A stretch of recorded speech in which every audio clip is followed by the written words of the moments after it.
If this song didn't die with me, who the hell brought it back to life? The mop slipped from Daniel Cole's hand and slapped against the studio floor with a wet thud, but he didn't hear it. His ears were ringing not from noise but from memory.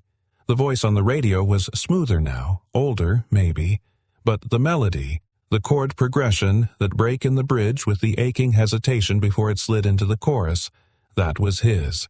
Not borrowed, not inspired by his. Daniel stumbled backward into a dusty stack of soundproof panels, knocking a half-crushed paper cup off a stool. It rolled to a stop near the control board, blinking lazily with forgotten life. The fluorescent lights above hummed like always, but tonight they were harsher somehow, like spotlights exposing something sacred that had been buried too long. He stood still, listening, no remembering as the song played on. "Hollow Light" by Derek Hale, the radio host said as the last note faded. From the upcoming Legacy Tour. Man, that one never gets old. Daniel let out a breath he didn't know he was holding. "Hollow Light," he whispered. "You kept the damn title." He reached for the radio with trembling hands and clicked it off. The silence felt louder than the music. It had been nearly 15 years. 15 years since he touched a stage. 14 since he buried his guitar in the attic like a body he didn't want found. 12 since his wife Ellie passed and he traded chord charts for cleaning supplies. And now, somehow the song that should have died with his dreams was back on the airwaves wearing another man's name. He turned slowly and stared into the dark studio through the glass. The ghost of himself looked back, just older, heavier, and tired in all the places that didn't show up in mirrors. Daniel swept up the fallen cup, threw it into the trash, then walked over to the piano in the corner of the room. It hadn't been tuned in years, and its wood was chipped along the edges, but the keys still held weight beneath his fingers. He pressed a G, then D. His hands found the progression like muscle memory, like a scar remembering the blade. And there it was, the opening bars of Hollow Light. No, his version. Slower, sadder, honest. He paused, then dropped his hands to his lap. "Still fits," he muttered. "Like a suit you never wore but never threw away." The door creaked behind him. "Mr. Cole." He turned quickly. It was Jacob, the intern from sound engineering, all nervous smiles and baggy hoodies. "Didn't mean to scare you," Jacob said. "I left my headphones in Studio B." "You okay, Daniel?" Forced a casual shrug. "Just checking if the piano still works." Jacob smiled. "You play used to." "Cool," Jacob said, already halfway back into the hallway. "Well, good night." And then he was gone, door swinging shut behind him. Daniel turned back to the piano. Used to. That phrase haunted him more than the song. An hour later, in the janitor's closet that doubled as his break room, Daniel sat on a cracked vinyl stool nursing a cup of stale coffee. The dim lamp overhead flickered every few minutes like it was holding back a storm. His eyes were locked on his phone, on the search bar. He typed slowly, Derek Hale, plus Hollow Light, plus Legacy Tour. The results were immediate. Articles, press releases, fan reactions. And there, in bold font at the top of the official tour site, experience the songs that defined a generation. The story, the legacy, the legend, Derek Hale. He clicked on a link to an interview. Hollow Light is one of my earliest compositions. Derek was saying, his smile lazy and rehearsed. It's personal. Came from a tough time in my life, you know. Music has a way of saving you. Daniel let out a bitter laugh so sharp it startled even himself. Tough time, he scoffed. You mean when I was changing feeding tubes and holding Ellie's hand through morphine sweats while you were chasing record deals? He clicked off the phone and leaned back. His pulse hadn't slowed since that first note hit the air. Because this wasn't just theft. It was resurrection. Later that night, long after the last intern had left and the hum of equipment had gone still, Daniel returned to Studio B. He stood in the dark doorway for a long moment, then stepped inside. Everything was where it had always been, the cracked stool, the hanging mic, the faded couch in the corner. But the silence felt heavier now, like it was waiting for something. Daniel moved to the center, staring at the microphone. Once upon a time, he and Derek had stood here side by side, testing harmonies and laying down demos that no one ever heard. He opened a dusty cabinet in the back. Inside, a stack of unmarked demo tapes. He sorted through them until his hand froze.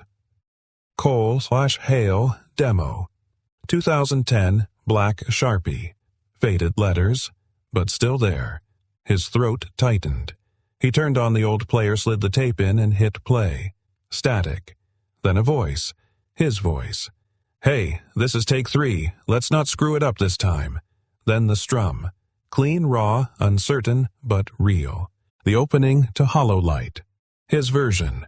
No studio polish, just him, a guitar, and truth. The truth no one else had ever heard. Until tonight. A quiet knock at the door broke the spell. Daniel turned wide-eyed. It was his daughter Sophie. Small frame, big eyes, pajamas, and a stuffed fox in her arms. "Daddy," she whispered. He blinked. "Sophie. What are you doing up, sweetheart? I had a bad dream. Came looking for you." She walked over, curling into his lap without asking.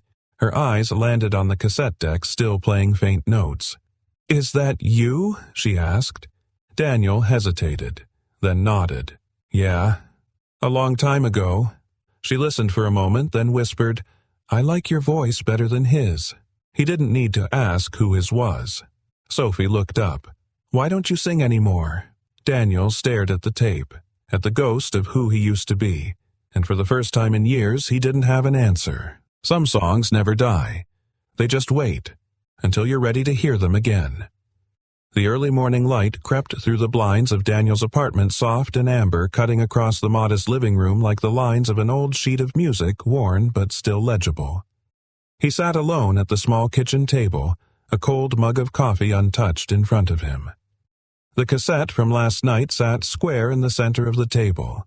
It looked innocent enough, plastic dust faded Sharpie, but in truth it was a relic, a fuse waiting to be lit. Sophie had gone back to sleep, tucked beneath her mountain of stuffed animals, her breathing calm, steady. Daniel hadn't slept. Couldn't. How could he when everything he'd tried to bury had just climbed its way out of the dirt? He picked up the cassette again, turning it in his hands. Cole/Hale. Demo, 2010. 4 words. 2 names. 1 betrayal. He closed his eyes and the memories surged back like floodwater. It was the summer of 2010, and the heat in Austin could melt your bones. But inside a 2-car garage converted into a home studio, 2 young men were building something immortal. Daniel sat cross-legged on the floor, guitar in his lap, sweat dripping from his jaw. His voice cracked on the last line of the chorus. From across the room, Derek laughed. "Dude, that was awful." Daniel shot him a mock glare. "You try hitting that note after playing rhythm for 2 hours straight."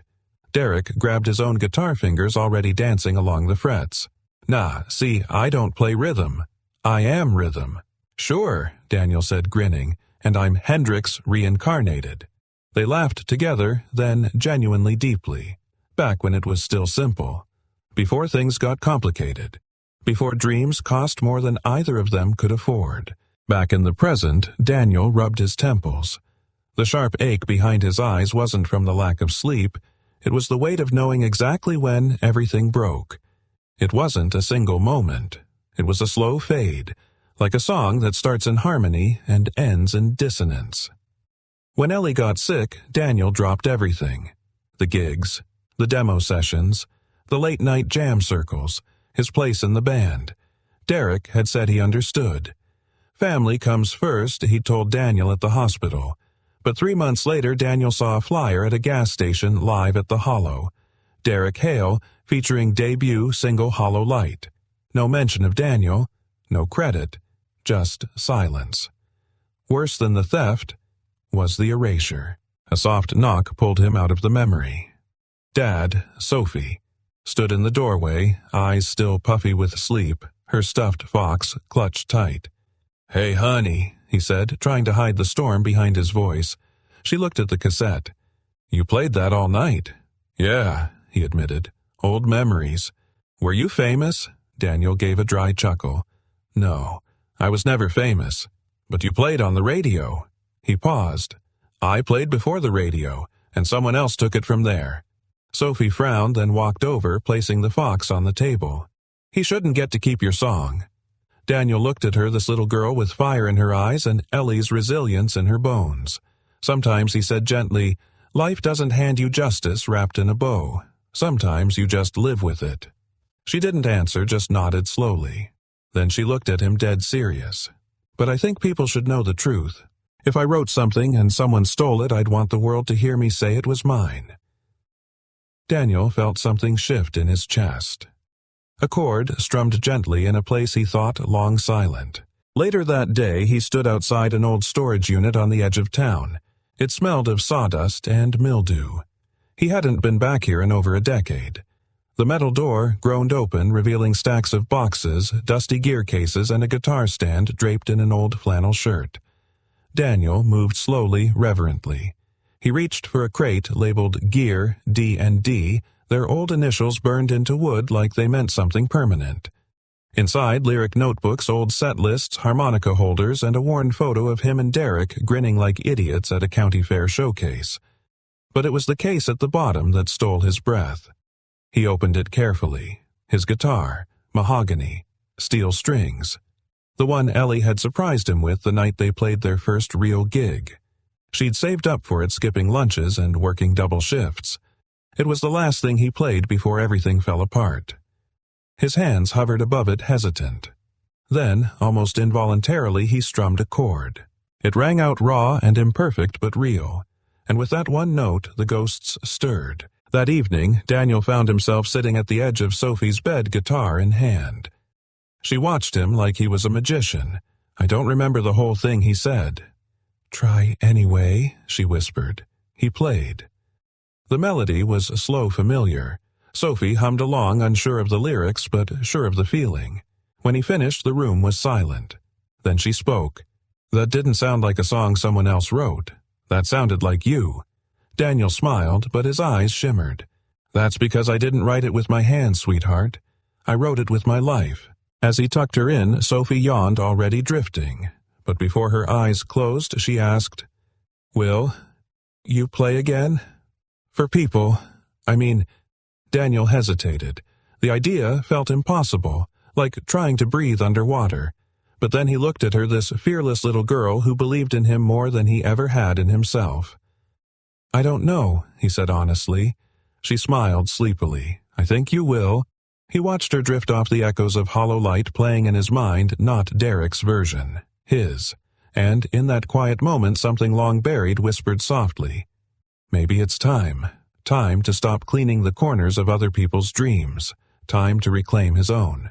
The morning after the storage unit, Daniel tried to return to normal. Or at least the version of normal he'd spent the last decade perfecting: quiet, invisible, predictable. The coffee still brewed at 6:45. Sophie's toast still burned at 6:52, and by 7:15 they were walking together toward the bus stop. But his guitar sat by the front door now, not hidden in the attic or buried beneath old regrets, but upright, present, like it was waiting for something. So was Sophie. She hadn't said much since the night before, but the way she looked at him, it wasn't just admiration, it was expectation and hope. Outside, the early sun painted soft gold across the sidewalk. Sophie skipped a little ahead, backpack bouncing. Daniel watched her, heart full and aching. She turned back, suddenly serious. "Daddy?" "Yeah. Did you ever play that song for Mom?" Daniel blinked. The question hit him with the weight of 10 unshed memories. "She heard it before anyone else," he said gently. "She said it sounded like sunlight trying to find its way through the cracks." Sophie's face lit up. "That's exactly what it sounds like." He smiled a little, caught off guard. "You think so?" She nodded firmly, stepping closer. "I think..." "That song belongs to you, Daddy, not to that man on TV." Daniel's breath caught. He looked away, pretending to adjust the strap of her bag. "You're sweet, Soph, but the world doesn't always care who made something, just who got famous for it." Sophie frowned, then said quietly but clearly, "That doesn't make it right." And with that, the school bus pulled up, wheezing and groaning like it hated mornings as much as Daniel did. She climbed aboard, turned around at the top step, and said with a smile, Maybe you just forgot you were the real musician." Then she was gone. That evening, Daniel stood in the living room, guitar in hand, staring at the television. Sophie had left it paused on a music segment, the Derek Hale Legacy Tour. There he was on stage in a wide-brimmed hat drenched in blue light and praise. Fans screamed. Hosts gushed. "It's the soundtrack of a generation," the anchor said. "No one writes pain and beauty like Derek Hale." Daniel muted it. He strummed once. The chord hung in the room like a challenge. He played the opening bars of Hollow Light again just as he had in the storage unit. His hands found their rhythm more easily this time. The pain was still there, but so was something else, something steadier. Sophie sat cross-legged on the couch watching like she was seeing him for the first time. "You should play it all the way through," she whispered. "I haven't in years. Then start now." He did. It was shaky at first, but somewhere between the second verse and the bridge, the muscle memory returned. Not just in his fingers, but in his chest, in his breath, in the way his voice carried past the ceiling like it belonged somewhere higher. When he finished, Sophie's eyes were wide. "Daddy," she said softly, "that was beautiful." Daniel gave a small nod. "Thanks, kiddo. You should record it," he chuckled. "We don't exactly have a recording studio in here." She reached into her backpack and pulled out an old-school tablet. "No, but we have this. It has a camera." He froze. "Sophie?" But she was already fiddling with the settings. "Just a video. Nothing fancy." He hesitated. The thought made his stomach twist. What if someone saw it? What if he saw it? Then he looked at his daughter, beaming, certain believing. And somehow that scared him more than the rest, because she deserved a father who didn't hide from the truth. He picked up the guitar again. "All right," he said, clearing his throat. "One take, then it's bedtime." Sophie grinned. "Deal." The video was simple. No lights, no edits. Just a man, a guitar, and a living room that still smelled faintly of macaroni and cheese. Daniel played the song all the way through, voice low, raw, honest. When he was done, Sophie clapped like they were in Carnegie Hall. "You think people would like it?" she asked. "I don't know," he said, "but I think you liked it, and that might be enough." She uploaded the video before he could stop her. Captioned it, "My dad used to play like this every night. Now he just cleans floors." Then added one more line. "His name is Daniel Cole. Remember it." Daniel stared at the screen, stunned. "You didn't have to." "I wanted to," she said firmly. "You're not just some janitor. You're my hero." He didn't know what to say to that. So he just pulled her close and whispered, "You're mine, too." The next morning, Daniel woke up to 3 missed calls from a number he didn't recognize and 42 notifications on Sophie's tablet. The video had over 12,000 views. Someone had shared it on a small music forum. Another tagged a producer. One of the top comments read, "Who is this guy? This is better than Hale's version. It's real." Daniel sat on the edge of the bed staring at the screen. His hands trembled. He hadn't asked for this. But maybe, just maybe, the world was finally ready to hear him. Daniel stood in the doorway of Studio B, the keys still jingling in his hand. The night had fallen quiet outside, but inside the walls still held echoes. Memories not entirely his own anymore. The place smelled of dust and cables and old vinyl familiar grounding. He hadn't planned on coming back here. Not like this. Not alone. But after seeing the video Sophie uploaded take off like wildfire, 32,000 views by mid-afternoon comments pouring in with words like raw, authentic, and how have we never heard of this guy, something inside him had shifted. Not pride, not ego, but ache. The kind of ache that whispers, "You weren't crazy. That song was yours."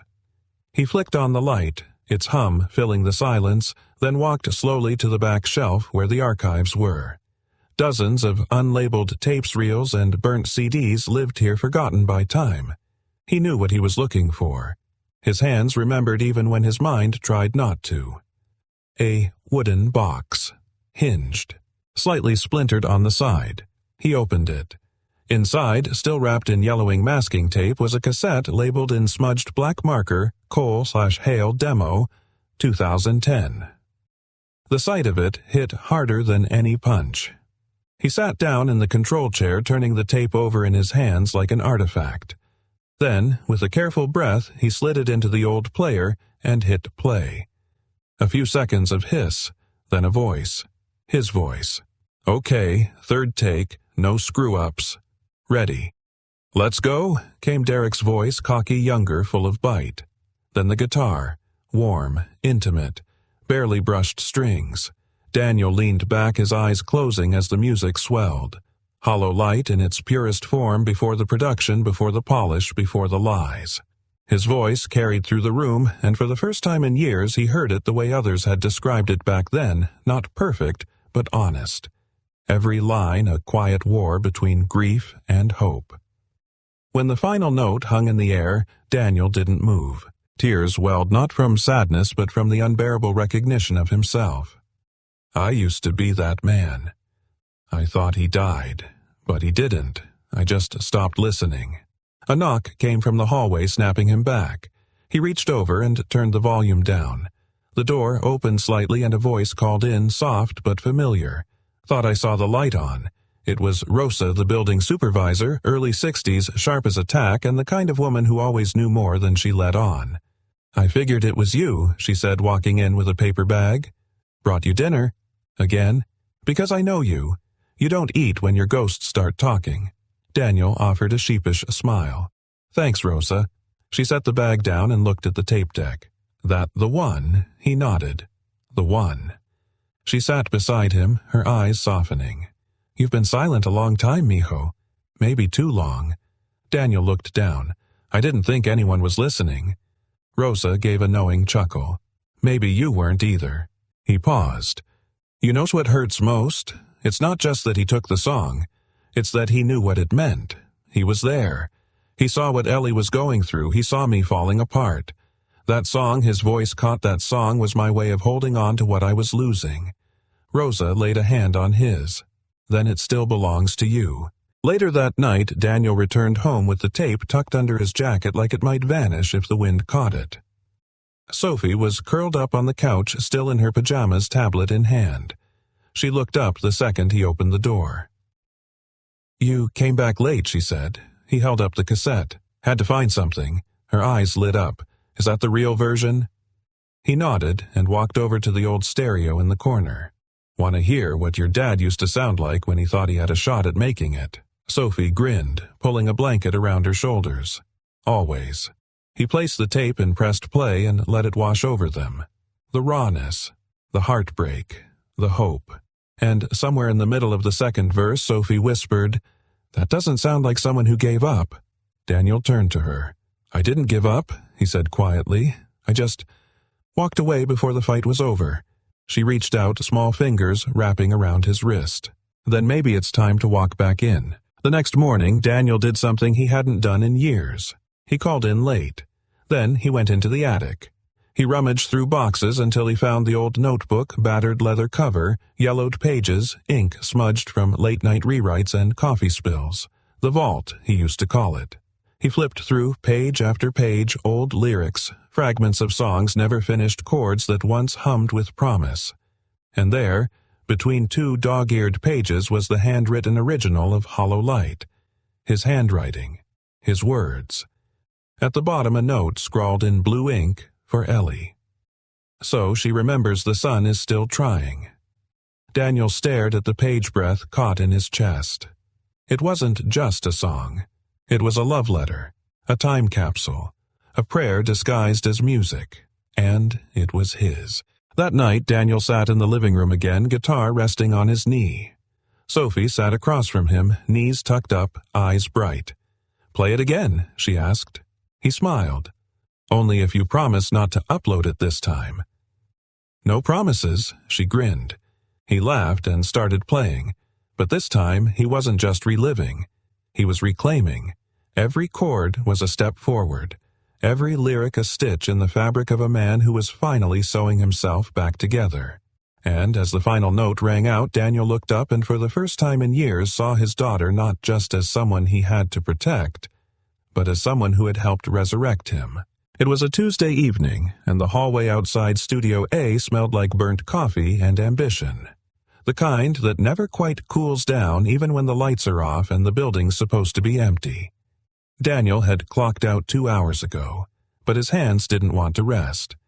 He was sitting alone on the edge of the sound booth's low-platform guitar on his lap, picking through the bones of a melody that had been following him since morning.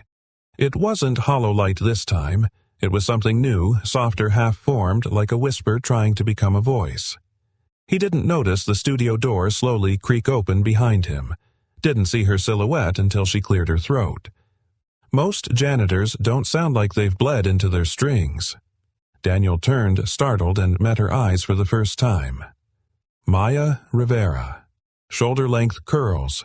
No-nonsense black blazer over worn jeans. Sharp cheekbones. Soft eyes, a voice that felt like velvet over gravel. She wasn't dressed like someone chasing fame. She looked like someone who'd been burned by it. Daniel stood up awkward. "Sorry, I didn't know anyone else was booked tonight. I was just—" "You're not in trouble," she cut in, stepping further inside. "I just forgot my USB drive." Her eyes flicked to the guitar, then to him. "But I'm glad I did." He shrugged, trying to play it off. "It's just something I used to do." Maya tilted her head. "No, what you just played wasn't used to. That was still." She walked over to the console, searching casually through a drawer, but her tone was anything but casual. "I know that look," she said. "The one on your face when you play." Daniel raised a brow. Yeah, it's the same one I wore before I stopped singing." That made him pause. He set the guitar down slowly. "You were a singer," she gave a dry smile. "Was. Kind of like you, I think. Only difference is I didn't walk away. I got shoved off stage." There was silence between them for a beat, heavy with unspoken stories.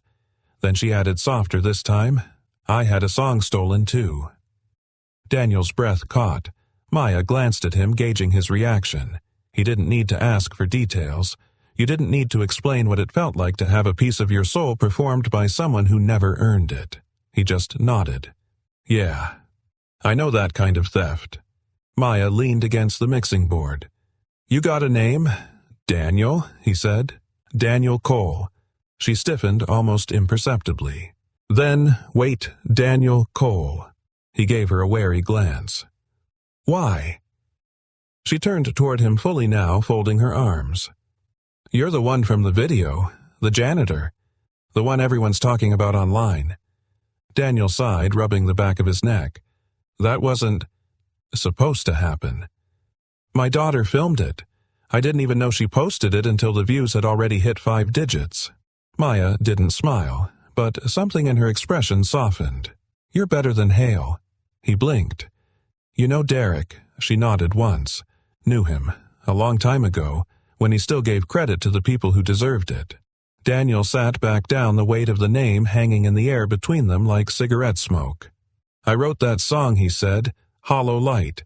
It was mine. He just polished it, repackaged it, and buried me along with it." Maya sat beside him on the platform, not too close. "Just enough. You ever think about taking it back?" He gave a short laugh, bitter. "And what lawyer up sue him prove? I'm not crazy. I've got a mop and a guitar. That's about it." She looked him dead in the eye. "Sometimes a mop and a guitar are all you need." That line hung there quiet, then bold. Daniel didn't know whether to laugh or let it break him. Instead, he asked, "Why do you care?" Maya looked down at her hands.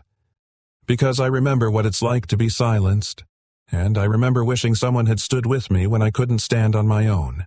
She met his eyes again. "So maybe I'm trying to be what I never had." They didn't speak for a while. Daniel picked up the guitar again, plucking through a verse, then a chorus. This one wasn't old. It had no name yet, but the way Maya leaned in said she was listening like it mattered. "What's that one called?" she asked softly. "Don't know yet," he admitted.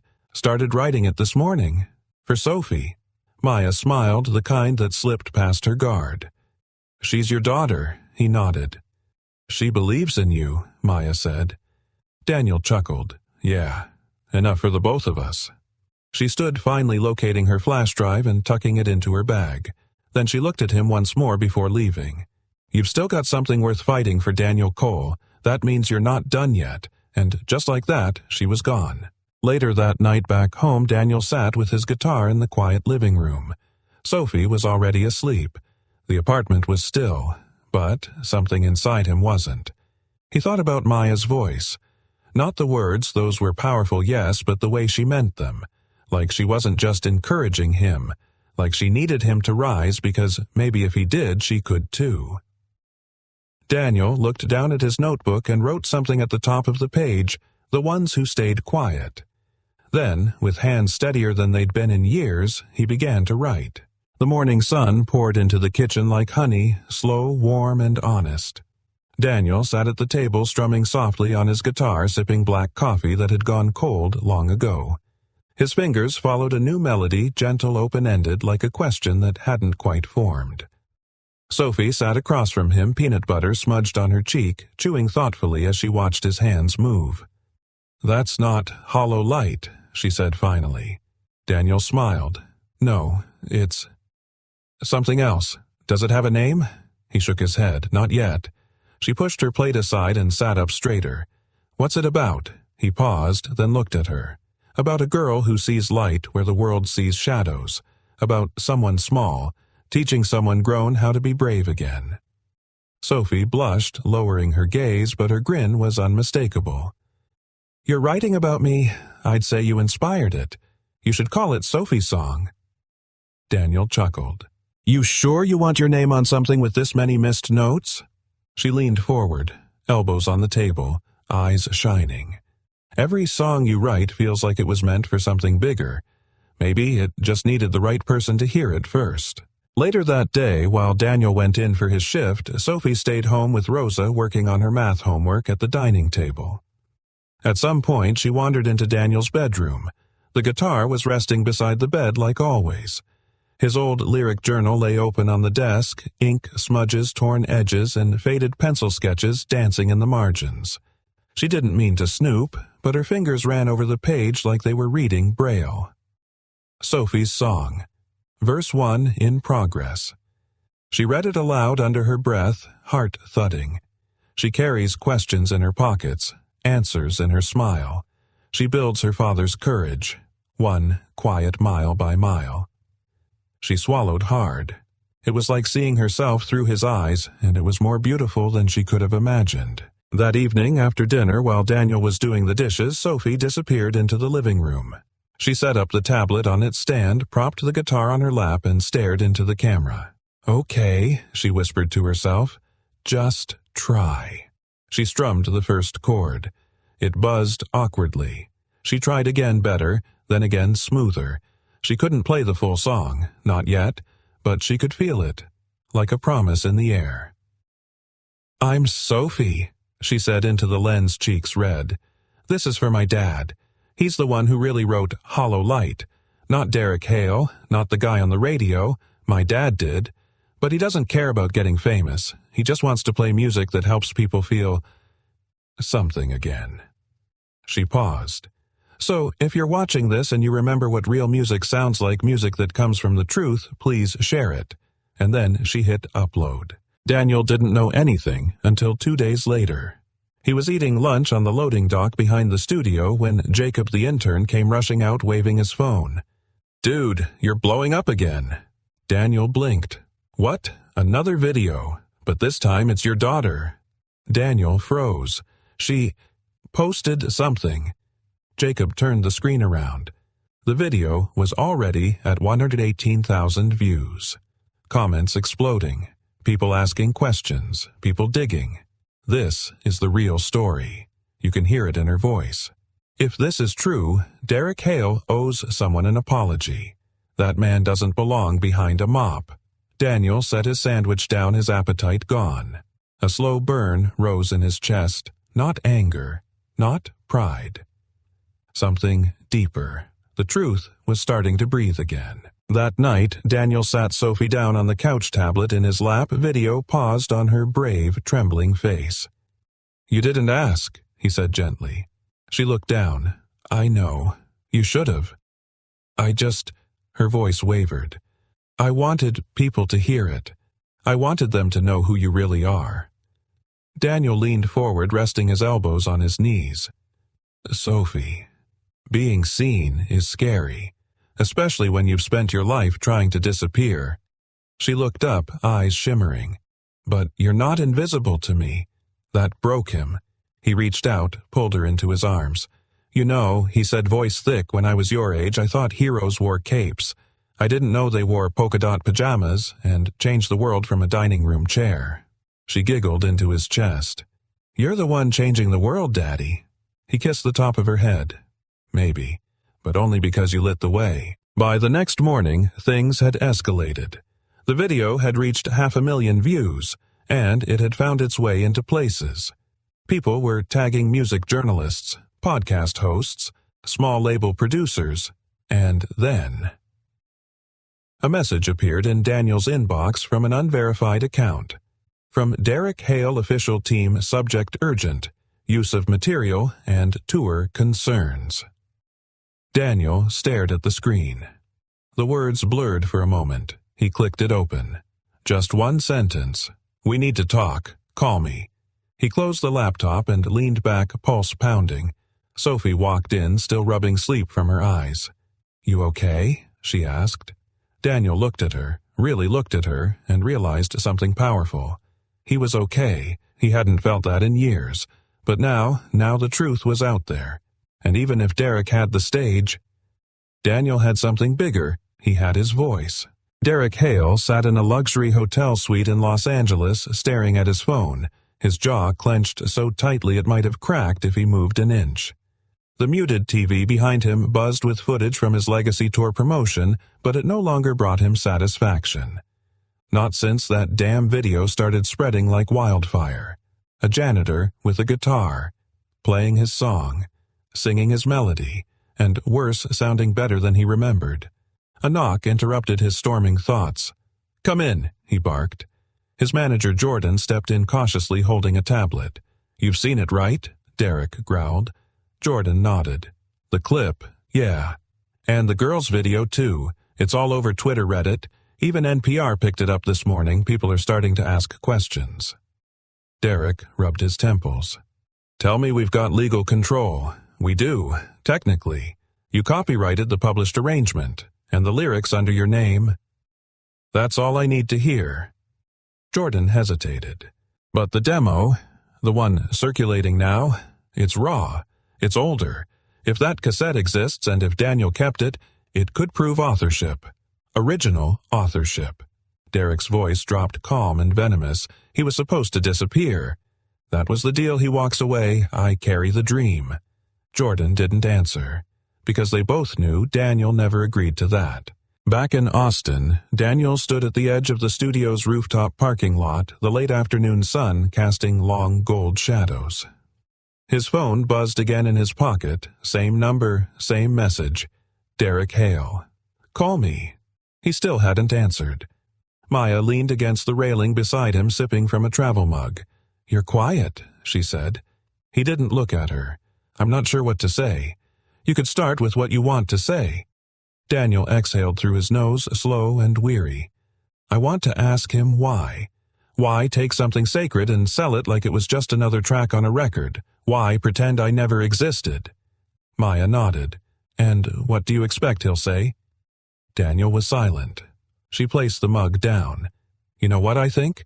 I think the truth scares the hell out of people who've built their legacy on a lie. He looked at her, his voice low. What if I go through all this, and it doesn't matter?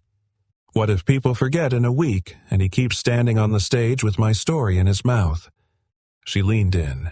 Then, at least you stood. You looked him in the eye and said, that was mine. And sometimes that's the win. That evening, Sophie sat cross-legged on the living room floor, surrounded by half-opened guitar cases and lyric scraps. I want to make signs, she declared. Daniel raised an eyebrow from the kitchen. Signs for your concert. The one you're totally going to do, even if it's just a tiny open mic. Daniel Cole is the real deal. She grinned. He chuckled. You're assuming a lot of things, kiddo. I'm just planning for justice." He walked over, crouched down to meet her eyes. "You know this. Could get messy. It's not just music. It's lawyers' contracts, people with money trying to keep their grip on the story." Sophie's voice softened. "But it is your story." She placed her hand over his heart, and no one can copyright that. Later that night, Daniel finally called. The phone rang only once. "About time," Derek said. "Let's meet." Daniel replied. "In person. No lawyers, no cameras." A pause. Then fine. Studio A. After hours. Friday. Daniel ended the call without another word. He sat there for a long time holding the guitar across his lap, breathing slowly. His fingers hovered over the strings but didn't press. The war wasn't on a stage yet, but it had begun. Friday came fast. Studio A was dimly lit, heavy with tension. Daniel arrived first, sitting in the same spot he'd sat 100 times 15 years ago, back when dreams hadn't yet turned sour. When Derek entered, he looked the same in all the wrong ways, still in control, still sharp, but with eyes more guarded than Daniel remembered. They didn't shake hands. "You've caused quite a stir," Derek said, leaning on the console like it belonged to him. Daniel met his gaze. "I didn't cause it. I answered it." Derek laughed dryly. "Don't get noble now, Danny. You had a chance to stay gone. Fade out gracefully. You chose noise." Daniel stood slow and steady. "You stole something sacred and turned it into merchandise." "I saved it," Derek shot back. "You were done. You quit. You folded when life got hard." Daniel's voice didn't rise, but it cut sharper than any shout. "I chose my wife over the stage, and when she died I chose my daughter over everything else." "That's not folding. That's living with priorities." Derek looked away. "You want credit? Is that it? You want your name in liner notes? Maybe a check, I want the truth back," Daniel said. "You don't get to rewrite history just because it's convenient. You said we'd build it together. Then you built it on my bones." For the first time, Derek's mask slipped. He stepped forward, voice low. "I built something the world remembers. You think people care who wrote a forgotten song in a garage? They care about the voice they hear." Daniel's eyes didn't flinch. "Then I'll make sure they hear mine." The silence between them was electric. Derek's jaw worked, but he said nothing else. He turned and walked out without a goodbye. Daniel stood alone in the studio, hands resting on the console. He looked around the room, familiar, worn, and scarred like him, and slowly he sat down. Then he reached for the mic. Back at home, Sophie waited curled up in a blanket on the couch.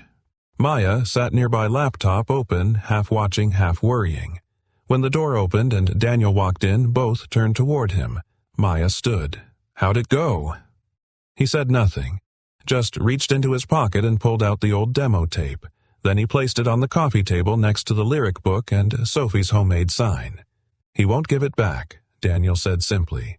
"So I'm going to take it back the only way I know how." He picked up the guitar, sat down, and looked at them both. "It's time to play louder than the lie." The bar smelled like beer, vinyl, and forgotten dreams, just the way Daniel remembered them. It was small, barely big enough to fit 50 people without bumping shoulders. But that night, it felt enormous. Because tonight wasn't about the crowd. It was about crossing the line. Maya stood near the back of the room, arms crossed, scanning the dimly lit stage. A soft red glow washed over the mic stand and a lone stool. The sound guy ran a quiet level check as folks filtered in, some curious, some regulars, some holding their phones with, "Is this?" the guy looks on their faces. Daniel stood backstage, gripping the neck of his guitar like it was the only solid thing left in the world. He could hear the hum of chatter, the faint feedback from the monitors, the pounding of his own heart. Sophie's voice echoed in his memory. "It's your song. Don't let someone else be louder with it." He wasn't sure when she became wiser than him, but here he was standing on the threshold because she believed first. His hands trembled. Backstage. Maya appeared beside him. She didn't say anything at first, just rested her hand on his shoulder, then softly. "Every song starts with silence. It's what you do next that changes people. Daniel exhaled. I haven't stood in front of a mic in 15 years. And yet you still sound like truth, she said. People are here because they felt that. Not because you're polished, because you're real. He nodded, eyes glassy. What if I freeze? Maya looked him dead in the eyes. Then let the silence speak for you, because even your quiet says more than his noise ever did. The announcer tapped the mic. All right, folks, up next he doesn't need much of an intro. You probably already heard his voice without knowing his name. Let's fix that. A pause. The crowd leaned forward. Give it up for Daniel Cole.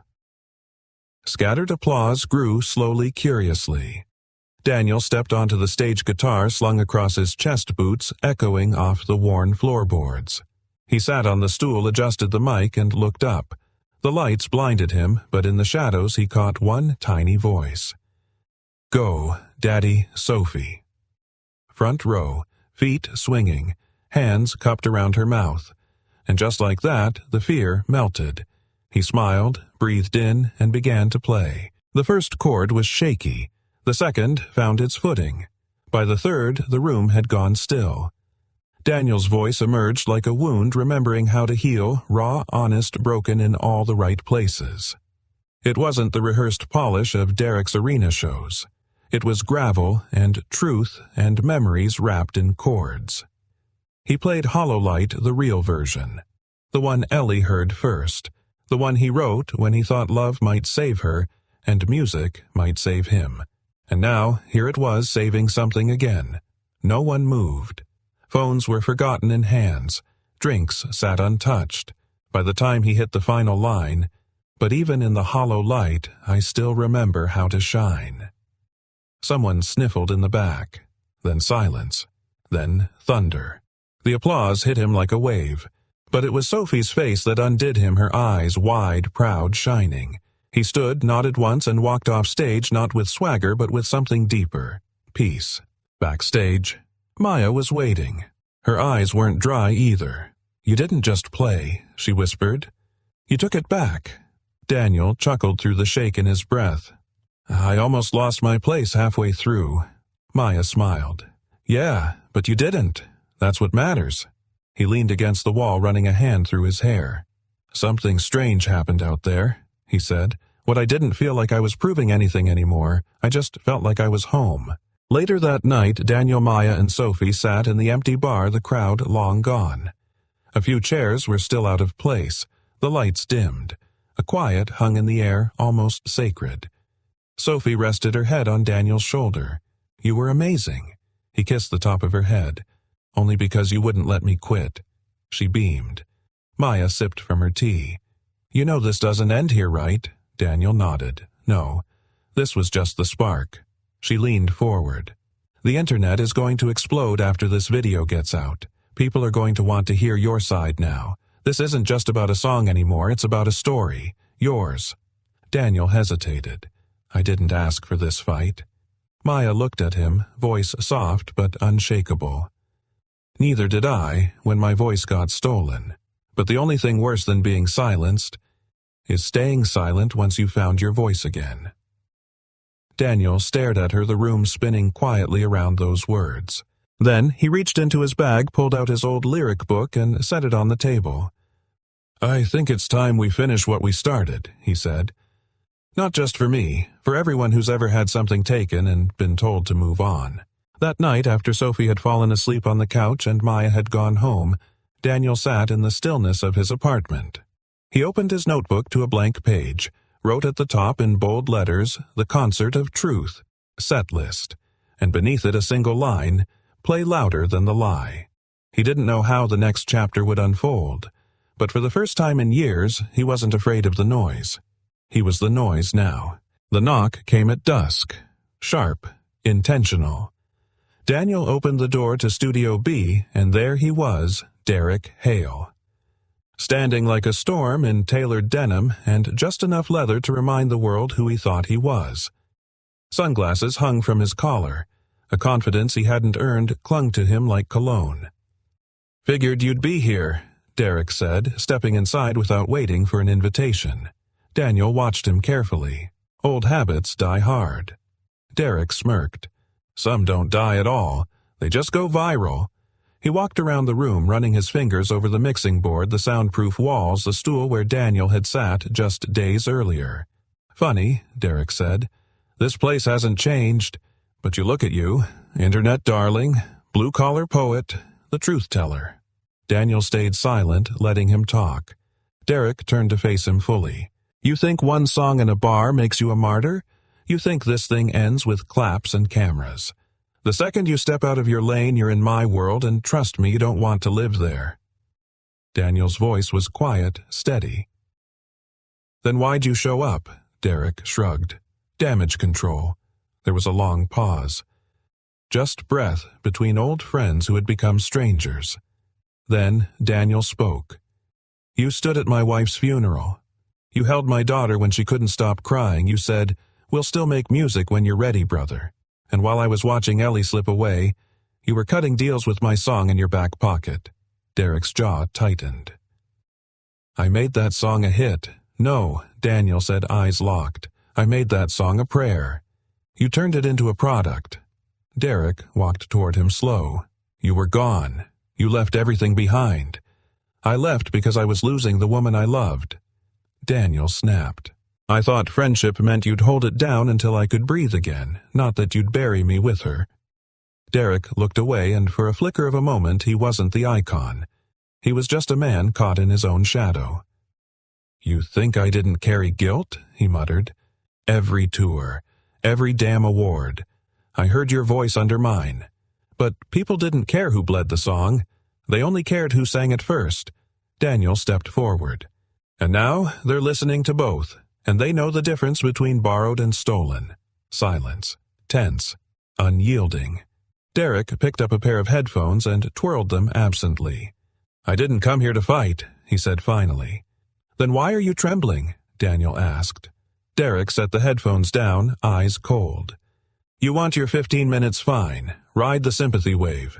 Do your little redemption arc. But don't think for a second I'll step off the stage for you.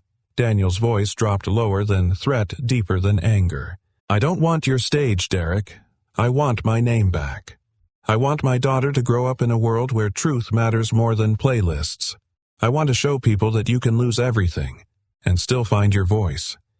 Derek looked like he might respond, then didn't. He turned to leave. At the door, he paused. You better hope this wave carries you, Cole, because the industry chews up saints faster than it forgives sinners. Daniel met his gaze one last time. Good thing I'm not here for the industry. I'm here for the encore. As the door clicked shut, Daniel stood in the empty studio, his hands shaking not from fear, but from release. It was done. No lawyers, no spotlights, just two men, one truth. Back home, Sophie was working on a cardboard sign for another pop-up show Maya had booked, this time in a downtown record store. Maya sat on the couch laptop, open eyes flicking across emails. You look like you've seen a ghost, she said as Daniel walked in. I have, he said, and I didn't let it follow me this time. She closed the laptop and gave him her full attention. What happened?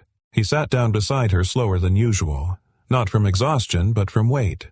He showed up, Daniel said, tried to reclaim control, tried to justify it, said I left, said I gave it all away. And what did you say, she asked. Daniel looked at her, voice steady.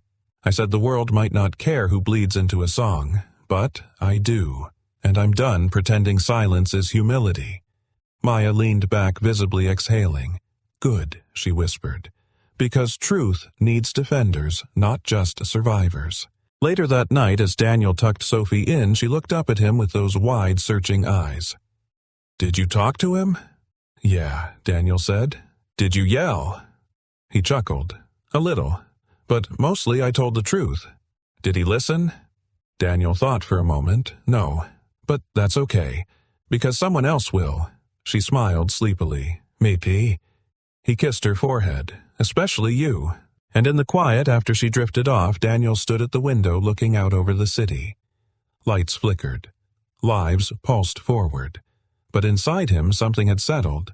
Not closure, not justice, but alignment. He no longer needed permission to speak. He'd already started singing.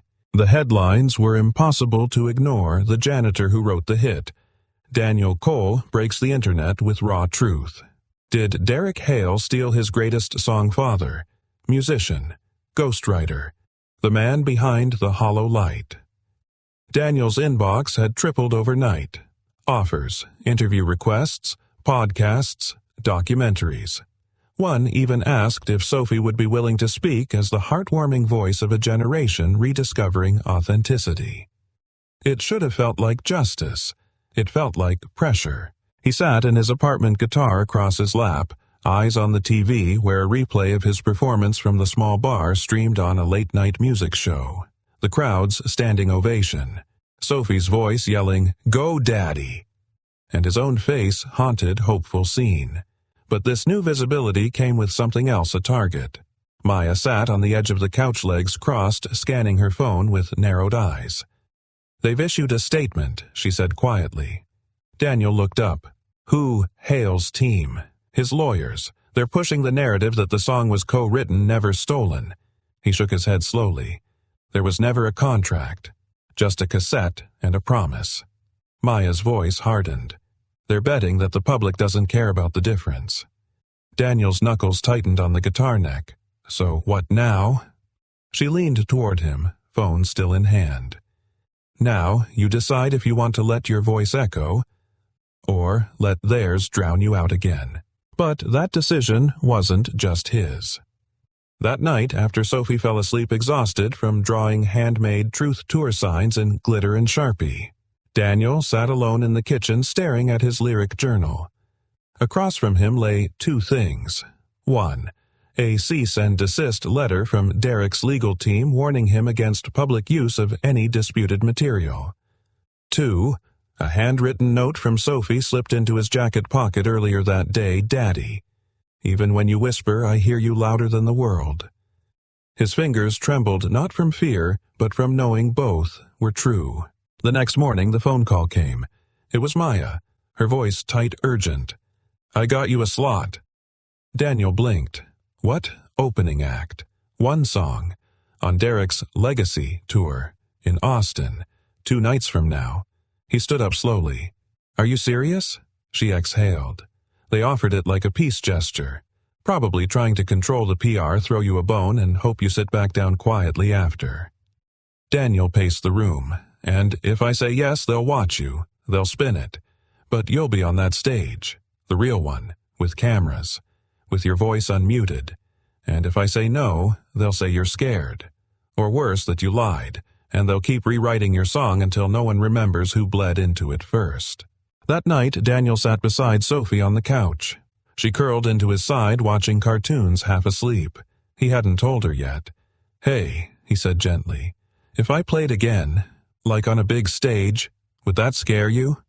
She looked up, blinking. "Why would it scare me?" He hesitated. "Because it's not a bar or a local show. It's huge. Lights, people, cameras, and I don't know how they'll react." Sophie sat up straighter. "Daddy, music doesn't get scared. People do, but you're not people when you sing. You're something bigger." He blinked hard. "If they give you one song, make it sound like 1,000. After Sophie had gone to bed, Daniel called Maya. "Set it up," he said. "I'll play." She didn't speak for a moment. Then, softly, "You're about to walk into the fire, Daniel." He looked at his reflection in the window, lined, worn, but steady. "No," he said. "I'm walking through it." The next 24 hours passed in a blur. Daniel rehearsed alone. Maya coordinated backstage passes and press liaisons. Sophie made him a good luck charm, a small paper guitar with "Go Daddy" in glittery blue. But the silence between all the noise, the weight of it sat heavy in his chest. At one point, Maya found him in Studio B staring at the mic. She leaned against the doorway. "You okay?" Daniel nodded slowly. "I've lived half my life in silence, and now I'm about to speak in front of thousands." "Correction," she said. "You're about to sing in front of them. That's different. How singing is when your soul does the talking, and yours has been quiet too long." That evening, Maya dropped him off at the stadium entrance. Flashing lights, massive banners, sound checks echoing like thunder. Daniel stood at the edge of the loading dock, guitar case in hand, watching the chaos unfold. Maya touched his arm. Last chance to back out. He looked up at the towering venue. If I walk away now, I'm not just letting them silence me. I'm telling my daughter the world wins if you play nice with injustice. He opened the case, picked up his guitar, checked the tuning like it was any other night. Then let's go, Maya said. As he was led towards the stage, a backstage manager handed him a set list marked Opening 1 Song Only. Daniel read it, then pulled a pen from his pocket, crossed it out, and wrote in bold letters the original version. The tech guy blinked. You sure? Daniel smiled, stepping toward the light. I was born for this note. The stage lights burned like the sun. Daniel stood just off stage, guitar in hand, heart hammering in his chest like it was trying to break free. A thin curtain separated him from the largest audience he'd ever seen. Not just bodies, but eyes, energy, expectation. Thousands of people filled the arena, buzzing with anticipation for Derek Hale's legacy tour stop in Austin. But first Daniel Cole. One song, one chance. Backstage, a stagehand nodded at him. 30 seconds. Daniel swallowed hard.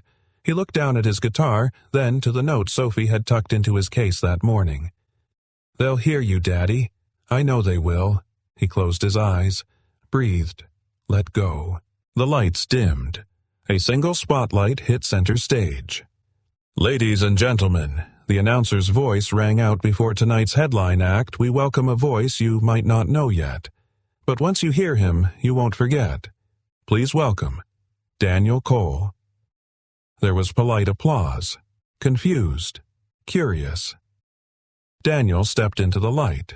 He didn't wave, didn't smile. He walked to the mic like a man walking to the edge of a cliff, knowing he wasn't there to fall, but to fly. He adjusted the mic, spoke softly but with purpose. This song was written during a time when I thought I was losing everything. I didn't know back then that I was writing my way home. Then he began to play. No intro track, no dramatic lights. Just the first aching chords of Hollow Light, the original version. The one he and Ellie recorded in a garage on a borrowed tape deck. The one Sophie heard late at night and called her own. The silence in the stadium was thunderous. And then his voice. It wasn't perfect. It was better, because it was true. Every word bled from places deeper than music. You said light finds its way even through hollow spaces. But baby, I've been holding my breath between the cracks. As he sang, people began to shift forward in their seats. Not out of impatience, but reverence. A ripple of awareness spread through the crowd. They had heard this song before, but never like this. Because this wasn't a performance, it was a reclamation. Backstage, Maya watched with her arms crossed, barely breathing. A sound technician whispered, "This wasn't the version approved in the set list." Maya didn't blink. No, this is the version that was buried, and he just brought it back to life. On stage, Daniel hit the bridge. He paused just long enough to let the weight settle. They told me silence was safer, but love never learned how to whisper. The final verse landed like a confession. The last note rang out and held in the air, delicate, defiant. Then, silence. For a full beat, the audience didn't move, and then, like a wave cresting and crashing, it came. A standing ovation. Thunderous, raw, earned. Not for fame, not for pity, but for truth. Daniel stepped back from the mic. His eyes scanned the crowd and caught just for a moment a familiar face in the wings. Derek. Standing still, half-shadowed. No smirk, no applause. Just stillness. And something else Daniel hadn't seen in his eyes for years. Unmistakable defeat. Back in the dressing room, Daniel sat alone, towel around his neck, sweat clinging to his skin. Maya walked in slowly, quietly. "You shook the room," she said. He looked up. "Feels like I shook something inside myself." She walked over and sat beside him. "They're already clipping it online," she added. "Your name's trending. People are quoting your lyrics. Some are saying it's the best version of the song they've ever heard." Daniel leaned forward, elbows on his knees. "That wasn't for them." Maya nodded. "I know." He looked at her. "It was for Ellie, for Sophie, for the man I used to be, and the one I finally remembered how to become." Her voice softened. "So, what happens now?" He took a long breath. "Now, I stop apologizing for surviving." Later that night, Daniel returned home to find Sophie asleep on the couch, the TV still glowing with muted music news. He crouched beside her, brushing a lock of hair from her forehead. As if sensing him, she stirred and opened her eyes. "Did they hear you?" she whispered. He smiled. "They heard us." She wrapped her arms around his neck, pulling him close. "I knew they would." That night, as the city slept, a video of Daniel's performance climbed to over 1 million views. Fans began comparing versions: Daniel's stripped-down truth versus Derek's stadium polish. And somewhere in the flood of comments, one stood out: "I don't know how we ever let someone else sing this. This version feels like home, in a world that often mistakes noise for meaning." Daniel Cole reminded everyone that sometimes the most powerful songs are the ones that were almost never heard. The air outside the venue was crisp cool, like something had finally broken free. Daniel stood by the loading dock, guitar case in one hand, the other tucked into his jacket pocket. The last notes of his performance still hummed in his chest like a heartbeat that refused to settle. Inside, the crowd was still erupting. Not for lights or fireworks, just for the truth. He didn't stay to bask in it. From behind him came light, careful footsteps. Maya. Of course she'd find him. "I thought you might disappear again," she said softly. Daniel didn't turn at first. "I almost did." She waited beside him, saying nothing. The silence between them wasn't awkward, it was earned, like a song that didn't need a final chord to say it was done. "I was never supposed to be on that stage," Daniel murmured, eyes fixed on the horizon. "But once I stood there, I wasn't afraid. Not of Derek, not of the cameras, not even of what might come after." Maya folded her arms. "Because you told the truth." He turned to face her. "Because I saw Sophie's face in the crowd. I played that song for her. No one else. Just her." She looked at him, really looked. Not as a janitor, not as a forgotten artist, but as a man who had walked through fire and somehow emerged still whole. "I think you're the bravest man I've ever met in this business," she said. Daniel chuckled dry and low. "Then you haven't met many." "I've met too many," she replied. "None of them would have done what you just did." A few feet away, Sophie sat on a road case, swinging her legs, her little hands wrapped tightly around the thermos Daniel always packed for her. She gave her father a small, tired smile. Maya nodded toward her. "She didn't cheer because you were famous. She cheered because you were honest." He nodded, swallowing a lump in his throat. "She's all I've ever wanted to protect. That's why I never fought back before. I thought keeping quiet would keep her safe. And now I realize." He looked at Maya.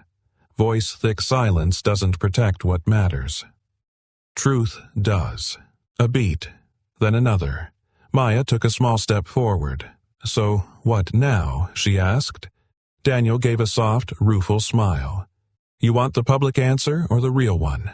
"I want the answer you'll give when there's no one watching," she said. Daniel exhaled deeply. "I'm not suing Derek." Maya blinked. "You could win. You would win. He stole your life." "I know," Daniel said, "but Sophie doesn't need me to win a courtroom. She just needs to know who her father is, and tonight she saw that." He looked down at his hands, scarred, calloused, steady. "She knows I didn't quit music because I failed. I quit because I had to choose between chasing spotlights and being there when she woke up from a nightmare." Maya's eyes shimmered. "You're choosing peace," she said quietly. "I'm choosing love," he corrected. A silence stretched between them, tender and charged. Maya reached into her coat pocket and held something out. It was a worn cassette tape. The Cole Hale Demo, 2010. "I kept it," she said. "I don't know why. Maybe I thought the world needed to hear the original someday." Daniel looked down at it, then back at her. "Do you?" "I do," she said. "But maybe not on a stage. Maybe just in a little studio, with someone who knows how to mean every note. The words landed like raindrops on a dusty field, gentle but life-giving. He stepped forward, his voice low. "I didn't just find my music again, Maya." She held his gaze. "I found myself," he said, "and I found you." Her breath caught, and then slowly, deliberately he reached out and brushed a strand of hair behind her ear, his touch trembling, but sure. She leaned in. So did he. When their lips met, it wasn't fireworks or fanfare. It was a hum, quiet, steady, pure.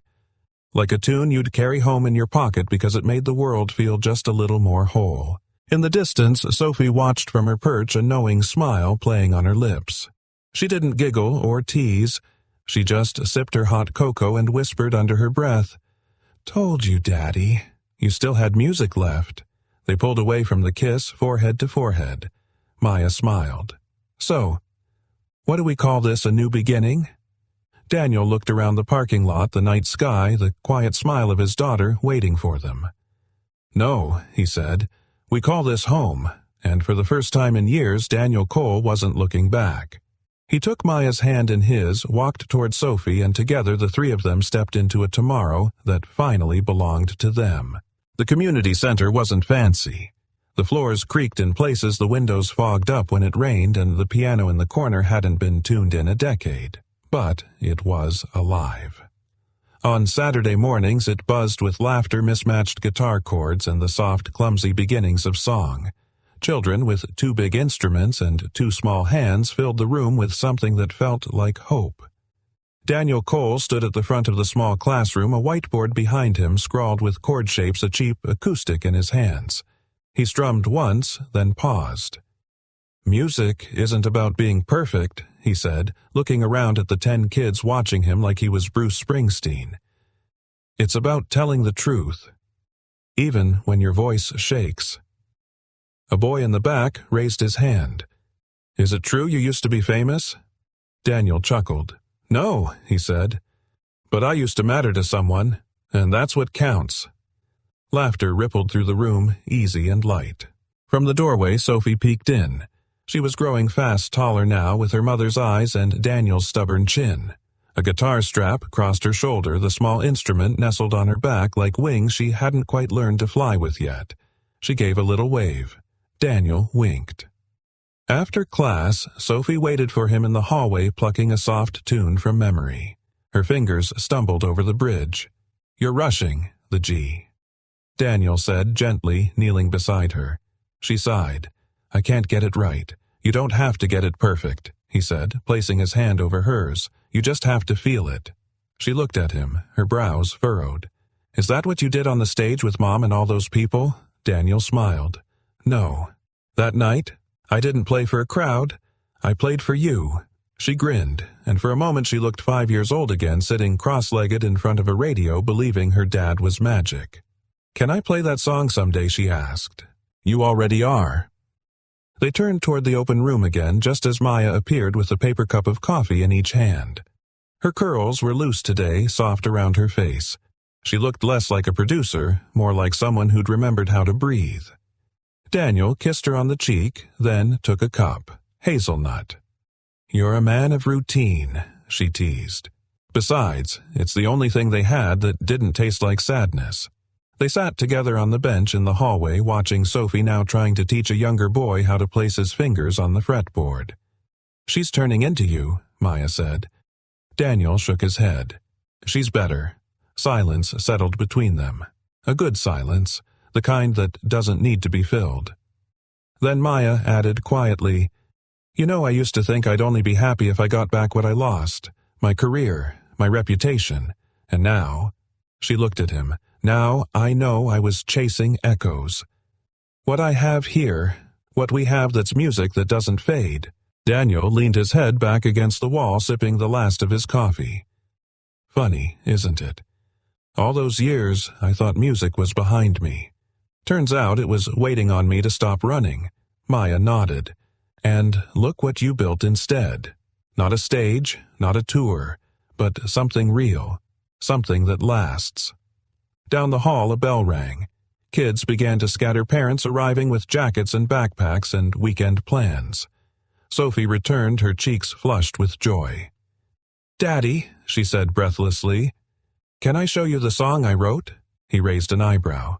"You wrote a song?" "Well, it's not finished," she said suddenly, shy, "but it's about you and Mom and this place and Maya too."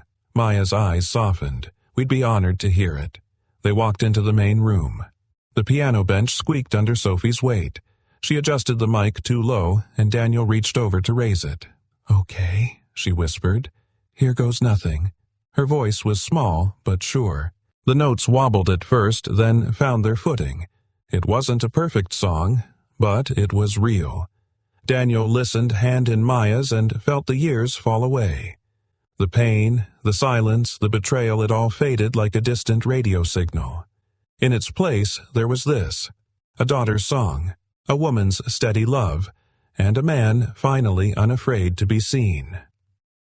When Sophie hit the final chord suite unsure but honest, the room fell still.